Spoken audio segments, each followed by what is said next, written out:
జాతర మొదలెట్టండిరా.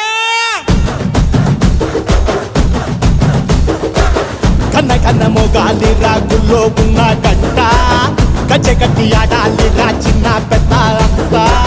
అమ్మవారి ఊరేగింపు అచ్చం కన్నుల పంట రంగరంగ వైభవంగా రంగులు జల్లాలంట. అమ్మ డంగురు డంగురు డంగురుమా అమ్మ అమ్మోరు డంగురు డంగురుమా అమ్మ డంగురు డంగురు డంగురుమా అమ్మ అమ్మోరు డంగురు డంగురుమా. రంగులని కలిసినట్టే ఉంటాయి రాయప్పుడు. ఎవడి రంగు ఏమిటంటే ఎవడు చెప్పగలడు.